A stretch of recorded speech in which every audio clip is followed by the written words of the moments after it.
আমাদের গ্রাহকরা বেশ কিছুদিন ধরে সঞ্চয়পত্র ক্রয় করতে গিয়ে মোবাইল নাম্বার বিড়ম্বনার কারণে সঞ্চয়পত্র ক্রয় করতে পারছেন না। আজ আমি এই সমস্যাটি খুব সহজ একটি সমাধান দেব। প্রথমেই আপনাকে আপনার ফোনের ডায়াল প্যাডে গিয়ে *16001# ডায়াল করে আপনার এনআইডি অথবা এসআইডি শেষের 4টি ডিজিট ডায়াল করতে হবে। ফিরতি মেসেজে আপনি জানতে পারবেন আপনার এনআইডি অথবা এসআইডির বিপরীতে আপনার ব্যবহৃত সিমটি রেজিস্ট্রেশন করা আছে কিনা।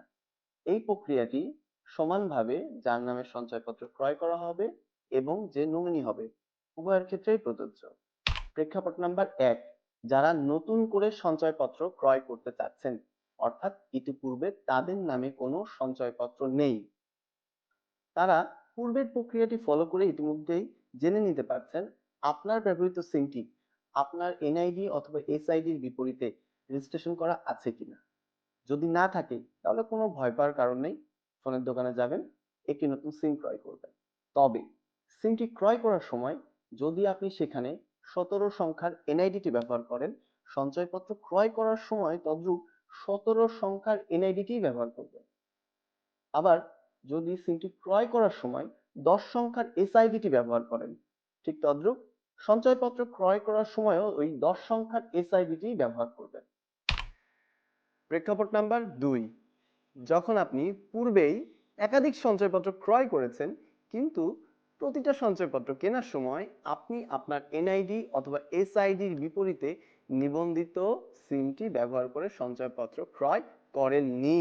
আপনার ব্যবহৃত সিমটি আপনার বাবা মা ভাই বোন এবিসিডি অন্য কারোর নামে রেজিস্ট্রেশন করা আছে। সেক্ষেত্রে দুইটি প্রক্রিয়ার মাধ্যমে এটি আপনি সমাধান করতে পারেন। সমাধান নাম্বার 1, মালিকানা পরিবর্তন, যেটি আপনি নিজেই করতে পারেন। ওই যে বাবা মা ভাই বোনের নামে আপনার ব্যবহৃত সিমটি রেজিস্ট্রেশন আছে, তাকে সাথে নিবেন, সঙ্গে করে নিয়ে একটি ফোনের দোকানে যাবেন, সেখানে যেয়ে মালিকানা পরিবর্তন করবেন, তার নাম থেকে সিমটি আপনার নামে মালিকানা ট্রান্সফার করবেন। তাহলে খুব সহজেই এই সমাধানটি আপনি নিজেই করতে পারেন। আরেকটি সমাধান হচ্ছে ব্যাংকের মাধ্যমে মোবাইল নাম্বার পরিবর্তন করা। যখন আপনি জানেনই না মোবাইল নাম্বারটা আসলে কার নামে রেজিস্ট্রেশন করা, যদিও এই প্রসেসটা একটু সময় সাপেক্ষ। আশা করি এই ভিডিওটার মাধ্যমে সঞ্চয়পত্র ক্রয় করার ক্ষেত্রে যে বিড়ম্বনা তার সমাধান সম্ভব। ধন্যবাদ সবাইকে। দেখা হবে অন্য কোনো ভিডিওতে। টাটা।